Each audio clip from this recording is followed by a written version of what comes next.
আসসালামু আলাইকুম প্রিয় কলেজের ভাই বোনেরা, আমি আপনাদের সামনে আবার একটি রং ভিডিও নিয়ে এসেছি। ভিডিওটা দেখার পরে যদি ভালো লেগে থাকে অবশ্যই লাইক কমেন্ট করবেন। এটা হচ্ছে চায়না বেজিং হাঁসের খামার। এগুলো হাঁসের বাচ্চাগুলো দেখেন কিভাবে শুকনা জায়গায় পানিবিহীন চাষ করে থাকে। ওই বাচ্চাদের থেকে একটু বড় আলাদা সামান্য। যদি ভিডিওটা ভালো লাগে অবশ্যই লাইক কমেন্ট করবেন।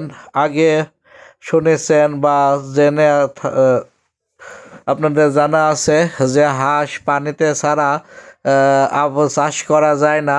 তো এই ভিডিওর মাধ্যমে দেখুন পানিবিহীন কিভাবে হাঁস লালন পালন করে। এগুলো হচ্ছে তার চেয়ে একটু বড় হাঁস।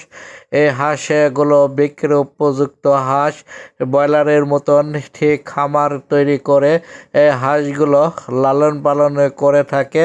এই হাঁসগুলোতে লালন পালন করতে কোনো পানির প্রয়োজন হয় না, শুধু খাবার এবং পানি দিয়ে রাখেন। ব্রয়লার মুরগি যেভাবে খাবার পানি দেয় ঠিক এইভাবেই যে হাঁসগুলো পানি খাচ্ছে, আপনারা দেখুন।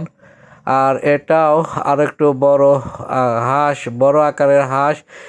এই হাঁসগুলো বিক্রি উপযুক্ত হয়ে গেছে। এই হাঁসগুলো পালন করা হয়েছে একমাত্র গোস্তের জন্যে।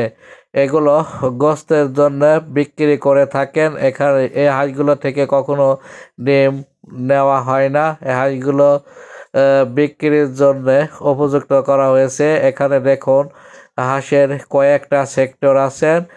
এই সেক্টরগুলোতে দেখুন এগুলো ওই বড় হাঁসগুলো চেয়ে একটু ছোট হাঁস, দেখতেও সুন্দর লাগে। ছোটবেলায় সব কিছুই দেখতে সুন্দর, বড় হলে দেখতে বান্দর।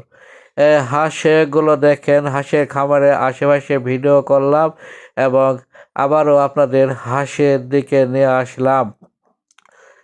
যদি ভিডিওটা ভালো লেগে থাকে অবশ্যই লাইক কমেন্ট শেয়ার করতে ভুলবেন না। ভিডিও আপনাদের ভালো লাগলেই আমার ভিডিও করা সার্থক হবে। আমি কৃষি সম্প্রসার বাংলাদেশ কৃষি কাজ নিয়ে একটা ভিডিও করলাম। হাঁস পালনে অনেক লাভবান। এই হাঁসগুলো বাজার অনুযায়ী 200 থেকে 300 টাকা কেজি হিসাবে বিক্রি হয়। এই হাঁসগুলোর গোস্ত অনেক সুস্বাদু, খেতে দারুণ মজা লাগে, পুষ্টিকর হাঁস। তবে খাবারের হাঁসগুলো দেখতে সাদা সবগুলো।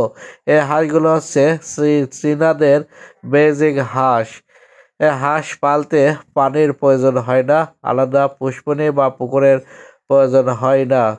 পরিশ্রম করলেই সফলতা একদিন আসবে, এটাই তার বাস্তব প্রমাণ। আপনি যদি পরিশ্রম করেন অবশ্যই একদিন সফলতার মুখ দেখতে পাবেন।